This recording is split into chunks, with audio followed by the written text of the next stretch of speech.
একটু চিন্তা করো ভাই, ওই বিবি কত কষ্ট করিয়া আমার ঘরের মধ্যে কত বিসর্জন দিয়েছে। আমার ঘরে আসছে, ভালো খাবার খাইতে পারে না, ভালো পোশাক তার চাহিদা মতো আমি দেই না। সে আমার ইচ্ছার কত কাজ আমার জন্য করতেছে, সকাল থেকে রাত পর্যন্ত। এরে আল্লাহর বান্দারা, ওই বিবিরই যদি একটু তার কাজের মধ্যে ভুল হয়, ওই ভুলটা না দুরিয়া ওই বিবির ক্ষমা করে দেওয়া লাগবে। কারণ আমার আল্লাহ যেই বান্দা অপরাধীকে ক্ষমা করে দেয়, নিজের স্ত্রী সবচেয়ে মহব্বতের মানুষ। ওয়াল কাযিমিনাল গায়য ওয়াল আফিনা আনিন নাস ওয়াল্লাহু ইউহিব্বুল মুহসিনিন। আল্লাহ বলেন, যারা রাগকে কন্ট্রোল করবে, রাগকে হজম করবে, ওয়াল আফিনা আনিন নাস। আর যদি বান্দা যদি কোনো অন্যায় হয়, স্ত্রী যদি কোনো অন্যায় কাজও করে, যেই স্ত্রী তোমার সাথে জীবন যৌবন, ওর মা বাবা, ওর ঘরবাড়ি সব কিছু সারিয়া তোমারে আপন বানাইয়া নিল, ওই বিবির কোনো আচরণে যদি কষ্ট পাও, তারে এমন রাগ করিয়া তার প্রতি আঘাত করিও না, তার প্রতি এমন আচরণ করিও না। বরং ও স্বামী, স্ত্রীকে মাফ করিয়া দাও, স্ত্রীর সাথে ভালো আচরণ করো। এরে আল্লাহর বান্দারা, এজন্য আমার মায়ার নবী রাহমাতুল লিল আলামিন বলে, স্ত্রীদের সাথে ভালো আচরণ কর। আল্লাহ বলেন, ওয়াআশিরুহুন্না বিল মা'রুফ। স্ত্রীদের সাথে ভালোভাবে আচরণ করো, উত্তমভাবে আচরণ করো। কারণ মনে রাখতে হবে, এই স্ত্রী তোমার দাসী না, স্ত্রী তোমার কাজের মানুষ না, স্ত্রী তোমার এমন আপন। এই স্ত্রী নিয়া দুনিয়াতে যেমন ঘর সংসার করেছো, আবার আল্লাহর কাছে জান্নাতে যখন যাবি, ওই স্ত্রী নিয়ে আবার যাওয়া লাগবে। স্ত্রীর সাথেই তোমার ঘর, স্ত্রীর সাথেই তোমার ঘর হয়ে যাবে। এরে আল্লাহর গোলাম, এই জন্য আল্লাহর বান্দারা, ও স্ত্রীরা, তোমরাও তোমাদের স্বামীর হক বুঝবা, স্বামীরে কষ্ট দিবা না। ও দুনিয়ার স্বামীরা, তোমরাও স্ত্রীদের হক বুঝবা। যদি স্বামী স্ত্রী একজন আর একজনের হক বুঝে, ওই ঘরের মধ্যে শান্তি দিয়া দেন আল্লাহ। আর ওই ঘরের মধ্যে ঘরওয়ালা সবাইকে আল্লাহ জান্নাতি আর রহমতের চাদর দিয়া ঢাকিয়া আমার আল্লাহ জান্নাতের মালিক বানায়া দেয়। আল্লাহুম্মা সাল্লি আলা ওমর রাদিয়াল্লাহু তাআলা আনহুর জামানায় এক আল্লাহর বান্দার স্ত্রীর সাথে এমন খারাপ আচরণ, কথায় কথায় স্ত্রী মেজাজ গরম।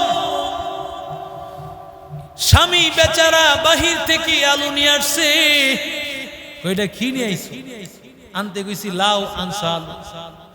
আনতে কইছি আলু, বাংলাদেশিরা ইন্ডিয়ান লেইছে, অথচ আনতে বলছে আলুই, নিয়ে আসছে আরেক, ওই আলু নিয়ে আসছে, বলে তোমার এটা আনতে কইনি, আরেকটা আনতে কইছি। এমন বিবিও আছে না নাই? জোরে কন। এমন স্ত্রীও আছে। কত স্ত্রীদের আচরণে কত স্বামীরা অত্যাচারিত, নির্যাতিত। এরে আল্লাহর গোলাম, আল্লাহর বান্দা বিবিকে ডাক দিয়ে বলে, ও বিবি, তোমার ব্যাপারে ওমরের দরবারে নালিশ করব। কয় যাও, তুমি বিচার নিয়ে যাইবা, যাও। কারণ বিবি তো এমনিতেই মেজাজ গরম। কই বিচার নিয়ে যাইবা, যাও। ওমরের দরবারে গেল, দেখি ওমরের দরজা বন্ধ, দেখে ভিতর থেকে এমন গরম মেজাজ, আমাদের ঘরে কি অবস্থা তার চেয়ে বেশি খারাপ অবস্থা ওমরের ঘরে। আল্লাহু আকবার। আমরা তো বালাই আছি মোটামুটি, ওমরের ঘরে তো দেখি তুফান চলতেছে। ওমরের ঘরের মধ্যে তুফান, কিন্তু গরম মেজাজের ওমর। আশাদ্দুহুম ফি আমরিল্লাহি ওমর, যে ওমরের ব্যাপারে নবী বলেছেন আমার উম্মতের সবচেয়ে মেজাজ কঠোর মেজাজের হলেন ওমর। সেই ওমরের সামনে যখন বিবি কথা বলতেছে, রাগ হইয়া ঝগড়া করতেছে, স্বামী বেচারা একটা জবাব দেয় না। আল্লাহর বান্দা বিচার নিয়ে ছিল রওয়ানা, বলে কি জিজ্ঞাসা করব, আমার চেয়ে তো ওমরের ঘরে আরো খারাপ, আমি তো এর চেয়ে ভালো আছি। এমন সময় ওমর বুঝতে পারছেন কেউ বুঝি একজন আমার ঘরের সামনে আসছে। দরজা খুলে দেখেন যায়, এই এদিকে কার কাছে আইছিলা? আপনার কাছে আইছিলাম। কি জন্য আসছো? আসছিলাম, হয়ে গেছে। আরে কি হইছে তোমার? কয় সারবো, কোনো সমস্যা নাই। হইছেটা কি এটা বলো? বলে আমার ঘরের মধ্যে আমার স্ত্রী আমার কথাবার্তা শুনে না, আমার সাথে রাগারাগি করে, কিন্তু আমি আইসা দেখলাম আমার চাইতে আপনার ঘরের অবস্থা আরো খারাপ। এজন্য চিন্তা করলাম আর কোনো কথা বলে লাভ নাই, আমি আমার ঘরে চলে যাই। তবে আপনি যেহেতু ডাক দিছেন, একটা কথা আমি জানতে চাই। আল্লাহর নবীর সাহাবী উমর, ও পয়গম্বরের সাহাবী উমর, আমিরুল মুমিনিন, অর্ধজাহানের বাদশা, এত কঠিন মেজাজের সাহাবী উমর, আপনার সামনে আপনার বিবি এত কঠোর কথা বলা সত্ত্বেও কোনো জবাব দেন না কেন? একটা জবাবও দেন নাই, ব্যাপারটা তো বুঝলাম না ওমর। ওমর ডাক দিয়া বলেন, ও আল্লাহর গোলাম, তুমি জানো আমি কেন তার ডাকে কোনো জবাব দেই নাই? তার ঝগড়ার ফলাফলে আমি কেন জবাব দেই নাই? কারণ কি জানো নাকি বান্দা? আল্লাহর বান্দা ডাক দিয়া বলে, ও ভাই, এই স্ত্রী আমার ঘরের এই বিবি, সে ছিল অন্য এক বাড়ি, ওর মা বাবার বড় আদরের মেয়ে, ভাই বোনের বড় আদরের বোন। আমার মহব্বত আর ভালোবাসায় উমার মায়া ছেড়ে দিয়েছে। ও মামার ভালোবাসায় ও তার বাবার ভালোবাসা ছেড়ে দিয়ে চলে আসছে। ওর থাকার জন্য একটা বালিশ আর থাকার জন্য ছোট্ট একটা ঘর। ওই ঘর ছাড়িয়া আমি স্বামীর ঘরের মধ্যে হাজির।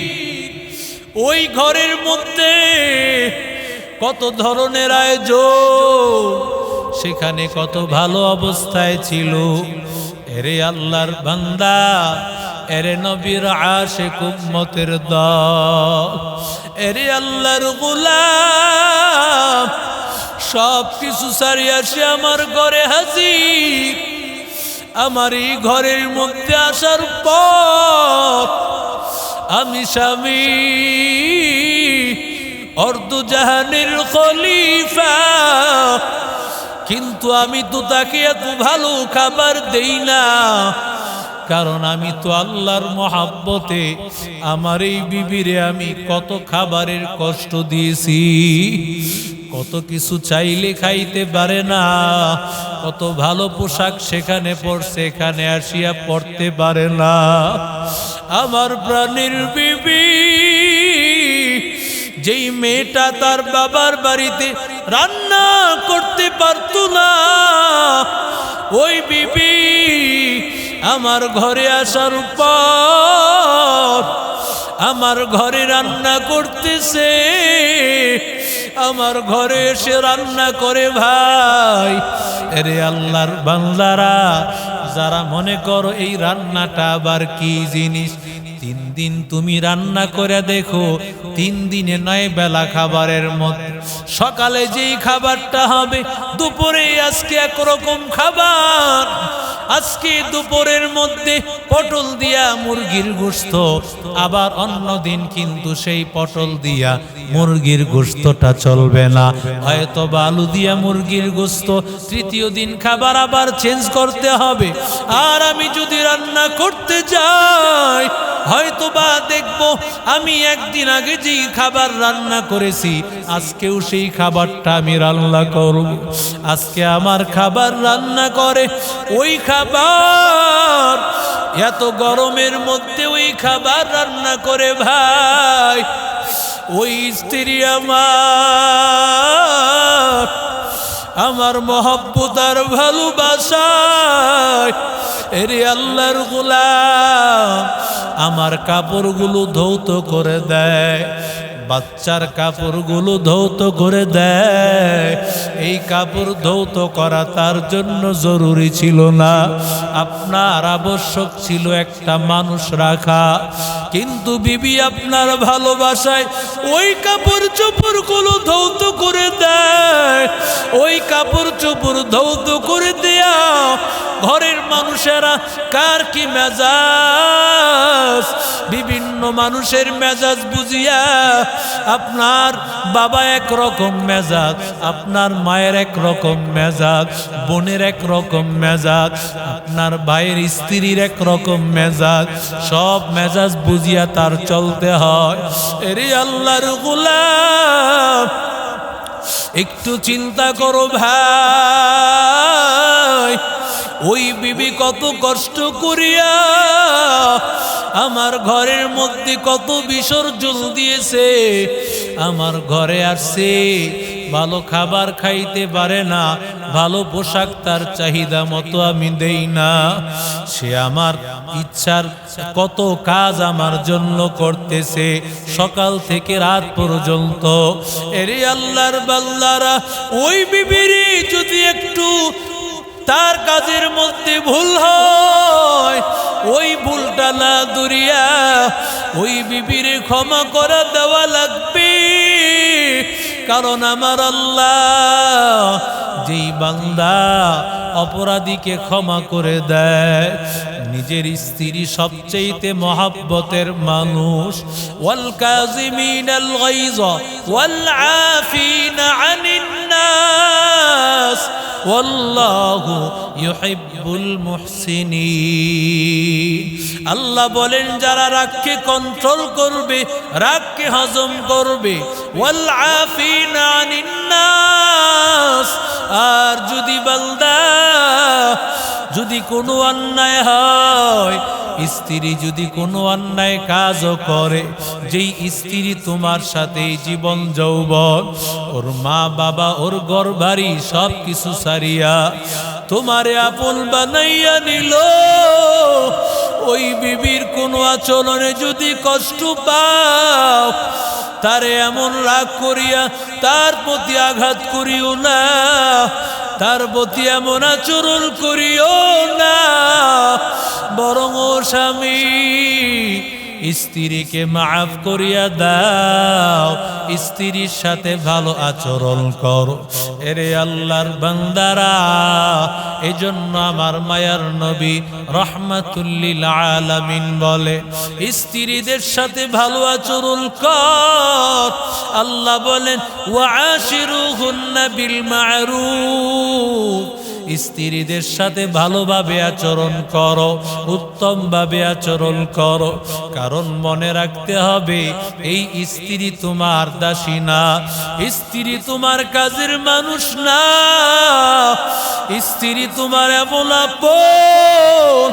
এই স্ত্রী নিয়া দুনিয়াতে যেমন ঘর সংসার করেছো, আবার আল্লাহর কাছে জান্নাতে যখন যাবি ওই স্ত্রী নিয়ে আবার যাওয়া লাগবে, স্ত্রীর সাথেই তোমার ঘর, স্ত্রীর সাথেই তোমার ঘর হয়ে যাবে। এরে আল্লাহর গোলাম, এই জন্য আল্লাহর বান্দারা, ও স্ত্রীরা, তোমরাও তোমাদের স্বামীর হক বুঝবা, স্বামীরে কষ্ট দিবা না। ও দুনিয়ার স্বামীরা, তোমরাও স্ত্রীদের হক বুঝবা। যদি স্বামী স্ত্রী একজন আর একজনের হক বুঝে, ওই ঘরের মধ্যে শান্তি দিয়া দেন আল্লাহ। আর ওই ঘরের মধ্যে ঘরওয়ালা সবাইকে আল্লাহ জান্নাতি আর রহমতের চাদর দিয়া ঢাকিয়া আমার আল্লাহ জান্নাতের মালিক বানায় দেয়। আল্লাহুম্মা সাল্লি আলা সাইয়্যিদিনা